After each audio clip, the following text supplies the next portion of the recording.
Welcome back, everybody, to the Writer at Work. This is episode 5, and you guessed it, we are formatting our 12th release for the year. This is it's called A Collection of Dragons, and it is an 88,000 word collection of dragon poetry, flash fiction, and short stories. And I've taken the poetry and flash fiction out of my previous collections, but only 4 of the short stories from An Anthology of Dragons. It only had 4 short stories in it, and then I have taken all of the short stories that I have ever written on dragons and put them all in this collection. So this collection, you're not going to have to worry about dodging between zombies and whatnot to get your dragon stories. It is just one big book of dragon stories. I was going to show you how the very beginning of the editing process, of the formatting process, but I've been a little bit busy, and I didn't want to delay starting the format because I'm releasing it in a few days' time, although by the time you see this it will be released. So what I've done is I've just gone straight on into the edit, and I'm about halfway through. The collections are always fiddly. Is I want to add in a bookmark. So what I do is I bookmark each title. So every poem title, short story, flash fiction title is bookmarked, and I link it to the table of contents, which in my list of bookmarks is ATOC, because if I put an A in front of it, it comes close to the top of the list and I don't have to scroll down and see it, whereas if it's table of contents it'll be hidden in amongst the T's. Makes it a pain to find. So this is just to make it easier for me to find. And if I put a 01 in front of it, the bookmark thing has a fit. So we have A, so it's ATOC. That's my A table of contents. So dragon poetry, the dragon pieces in this collection are not all fantasy, they're not all science fiction, some are a mix. So I've just kind of played, because the short stories and things is where I play to discover. It's really throwing me. I normally do this with a full spread of document, full 2-page spread, so. But, for goodness sake, Control Z. Let's try again. Let's bookmark it. There we go. So this is just me basically going through. This is the other side of being a writer and being an independently published writer, is if you do not hire a professional formatter, if you do it yourself, and you can, there is nothing wrong with it, you will spend quite some time. I think I've already spent about, I'll just check my timesheet. Okay, so I'm coming up on my 3rd hour of just a formatting. I've already spent several hours editing over the last couple of weeks, and now I'm into the formatting side of it. So this is just part of my process. In case you're wondering, what I'm usually doing when I'm formatting is I'm editing the videos, my gameplay videos, listening to those and just making sure they're fit for release. But seeing as I'm chatting to you guys, I figured I would just work through without doing that. Okay, the Battle of Virus Hill. This one does have. Oh no, that one doesn't have zombies in it. What am I thinking? It's another battle. You can do formatting a number of ways. Some people.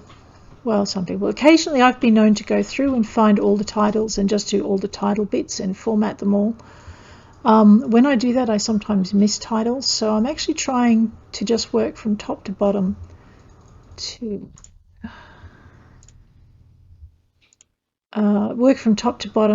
and just do each section as I come to it, even though it would be quicker to just Control Y and repeat the last procedure in a lot of cases, because that way.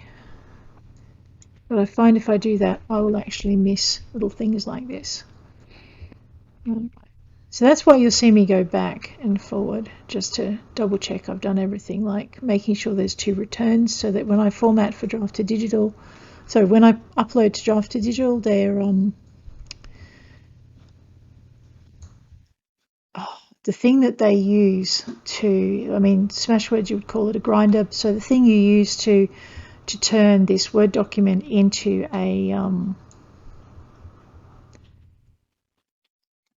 to turn the Word document into a ebook. If I don't have 2 spaces for draft to digital, what happens is it won't recognize the space. So all of this will be kind of pushed together and it'll look ick. All right, bold at 14. So the important thing, if you want these to turn up in a table of contents in a print book, for instance, you want them to be formatted exactly the same way all the way through. Just go into links, dragon fold, and link to a talk. Make sure that's italics. So when I initially write a document or write a book, everything like this is already done. But when I go to formatting a book, in order to remove all of the formatting and the changes I've made and to avoid any formatting problems, I go through and I copy the entire book after I've edited it, put it into a text document, copy and paste it into a text document, and then take it from the text document into a fresh Word document, so there's no underlying old formats that can interfere. So, and during that editing process or the pre-nuke process, I try to remember to cover all of these, but I don't catch them all, as you can see. It's just part of being human. You're not perfect. You won't get everything. So having a couple of passes in a couple of different phases tends to help. Insert and links and bookmarks. If I put a space in the bookmarks, then they won't bookmark and the bookmark thing will not function. So I now remember to just put them in as one big long string. If you're wondering what these QQs are, they're to remind me that these are the words that need to be italicized, because when you remove all the formatting, you remove all the formatting, all the italicization, all the bolding, everything. And it's a pain. I don't like to indent my first paragraph of a story, simply because I like it to just stand flush with the edge. That's just me. That's not like any official kind of formatting. That's my own house style. Publishers have house styles, like so do I. It's how I like it. One of the good things about being independent is you can control the layout, and as long as it's consistent, it's fine. So that's the key if you're doing your own layout and your own formatting, is it has to be consistent throughout. There's nothing worse than having part of the book with one kind of formatting and part of the book with the other. So you've just got to work painstakingly. What are you doing to me, machine? All right, don't ask me what I just did to it then. I think I upset it. Let's go with that. Pop that in there. Remember to do my links.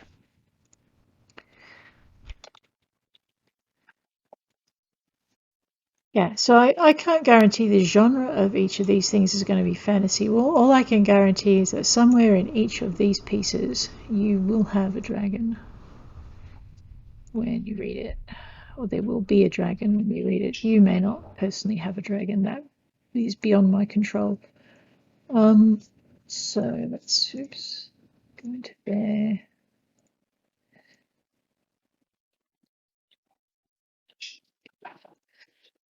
So here, as you can see, I've got this bunch of QQs in there, and it's just telling me that this is actually, in this case, it's someone's thinking.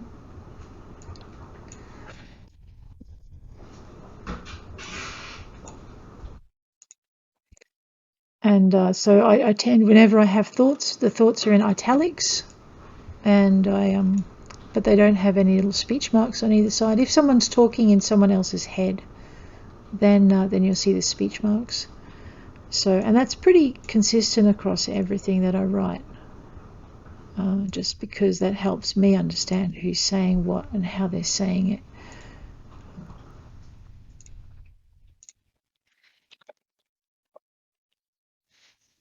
Okay, double dragon, that's an acrostic, isn't it? Yes. All right.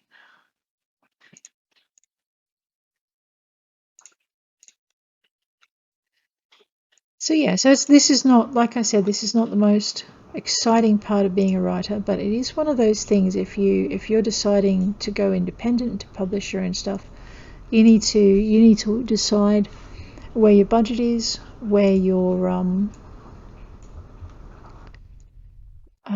pain, where your skills are best, where your skills are best set, and where your time is best spent.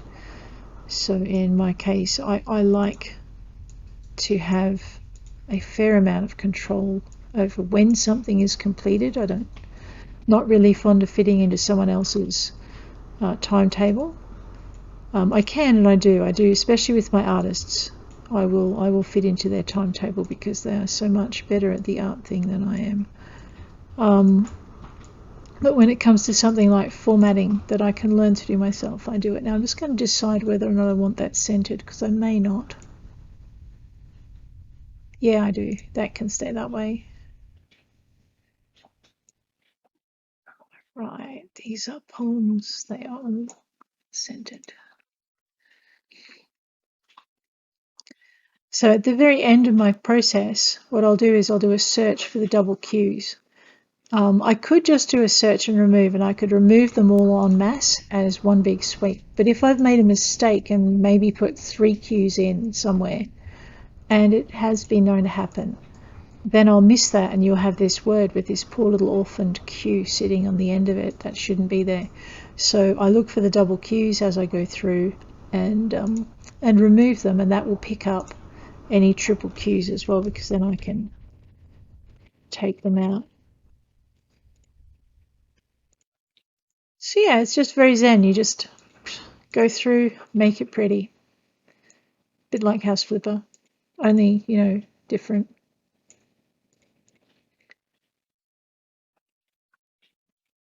I just need to make sure I put,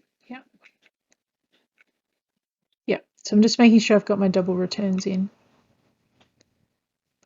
And this enables me to just catch most of what I might miss. I'm not saying I'm absolutely perfect with this, and actually even if you hire a formatter, they won't be absolutely perfect with it either, because they are also human. But it's just a matter of going through consistently.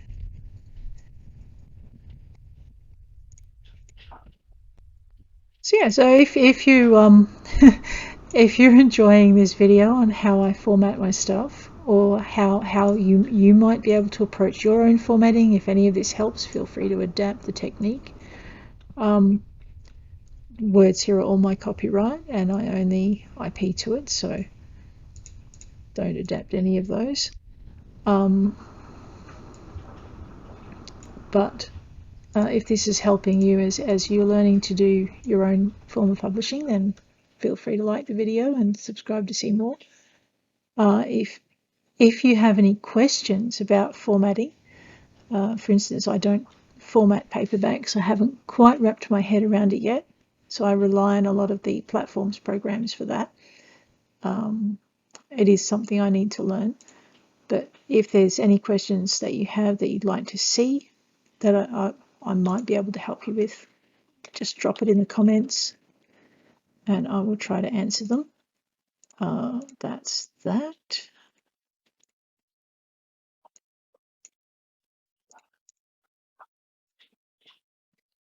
This 366 Days of Flash Fiction, it is coming out later this year, probably about September, and that's actually a reprint It'll be the second edition of that book, but I've got to go through and just make sure everything's reformatted the way it needs to be. So let's go with paragraphing. You'll notice that I'm using inches in my paragraphing, even though I am in Australia and technically we're metric. I just find it easier to visualize them in inches, visualize the spacing in inches for some reason.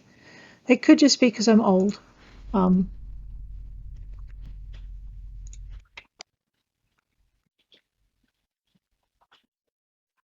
And so some things were still being used when I was a kid. Those are the things I adapted to.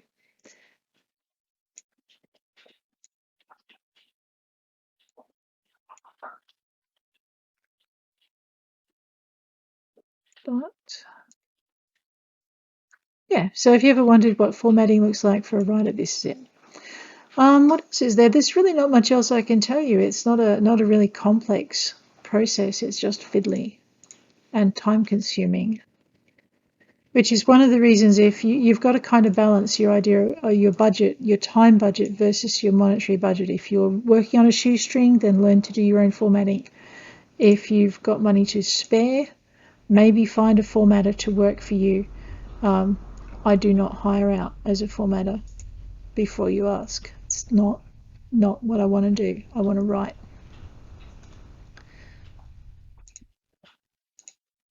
And I don't hire out as an editor either, although I have been one. So yeah, so don't ask that either. I'm not editing for hire.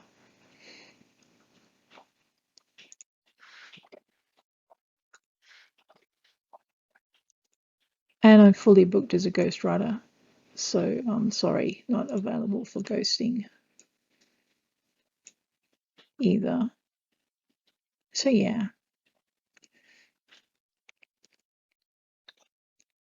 But I can answer questions, and if that's helpful, then ask. The questions you might have, what am I doing? I'm putting in a link, bookmark.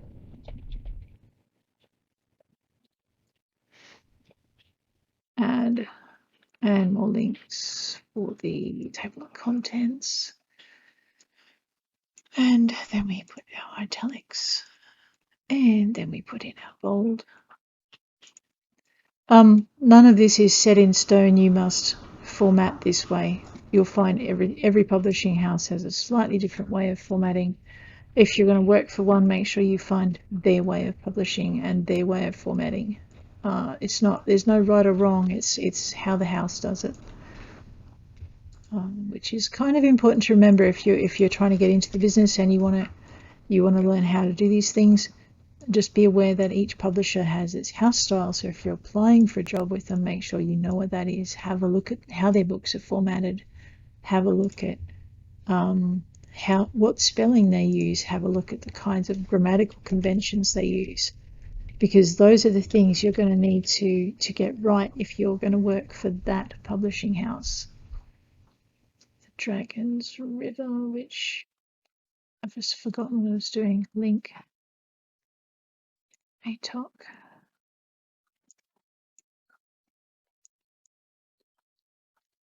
So yeah, there you go. That's just all formatting. Me, I just like writing. If you're wondering why I book on dragons, I like writing about dragons. I enjoy it.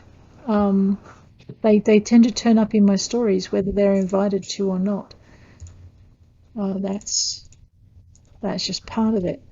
But that's it. So yeah, so this is how a collection of dragons was formatted. And it's just the formatting process for it. I'm going to continue doing this off screen. I'm pretty sure you don't want to watch 4 or 5 hours of me formatting this particular collection or any other. But I figured I'd give you guys a short insight into one of the other things that I do when I'm not actually writing. And on that note, I am going to bid you guys adieu. If you've enjoyed this video and it's been useful to you, please hit like. If you'd like to see more, please hit subscribe. And I'll check you later. Take care out there.